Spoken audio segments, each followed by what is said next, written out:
All right, well, I wanted to give an example of OBS Studio.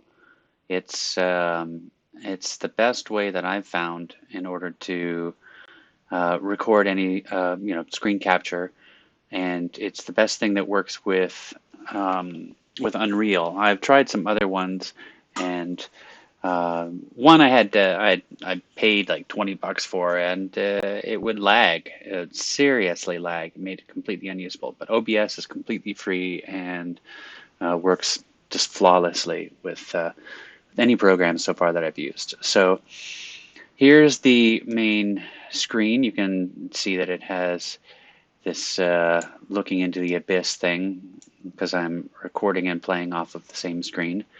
And here's the download. So it's OBS broadcaster software, and this is where you can download it from. And no wonder it's free. It has all these sponsors on it. PC, I think it also has a Mac, yep, and Linux. So if we go into Unreal, it might take a little bit of time for Unreal to load up, so we can actually pause it. I'll click on one of these guys, click Open Project, and pause it. So while it's thinking about it, I will pause, and now it's up. So you can, if you're doing any videos and you want to show it off, then you can just use that pause routine, so you don't have to or that pause button, so you don't have to just sit there. Yeah, I'd like you guys to use this when you're demonstrating your final project. It'll make it a lot easier than just taking screenshots. So a couple things, move this off the screen.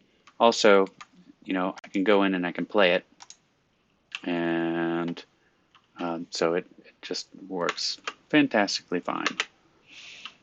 But let's look at the program.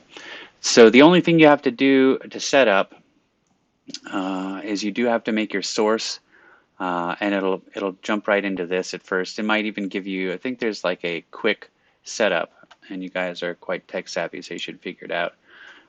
If you don't have like a source, you'll want to click on the source button, and you'll choose, I think it's display capture, yeah, and then you choose which one.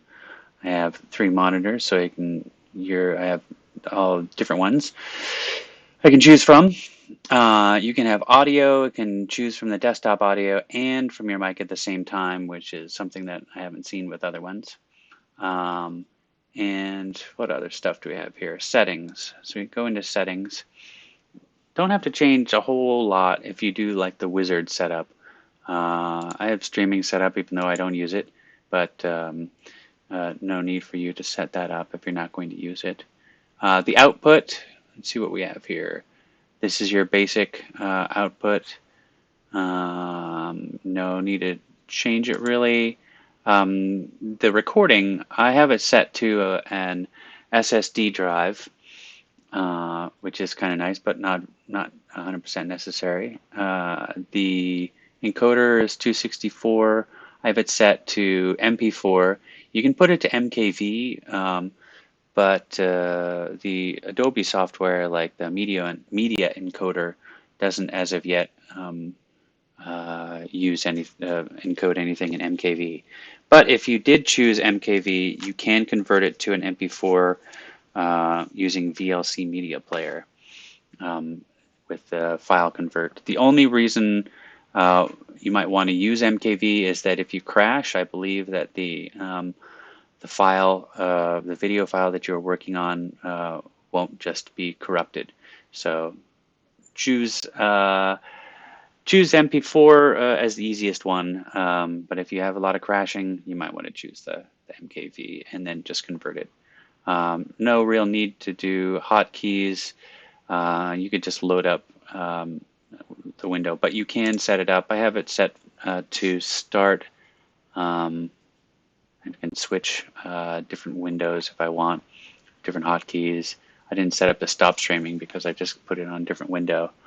Advanced, the only reason you'd really need to go into advanced for any basic thing is just to change the file name. So if I'm doing a different video, then I might change it to just like smooth binding a character or something like that. And then it chooses all these guys for the various names and suffixes. So there you go. There is OBS Studio, and it's super easy to use and extraordinarily useful. So I'd get used to it as early as possible. All right, see you guys later.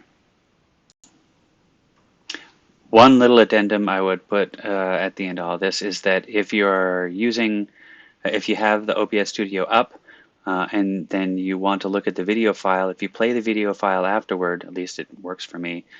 This is how it works for me. If you play the video file afterward, you won't get any audio. You actually need to close OBS Studio, and then you'll get the audio in your output. So there you are. See you soon.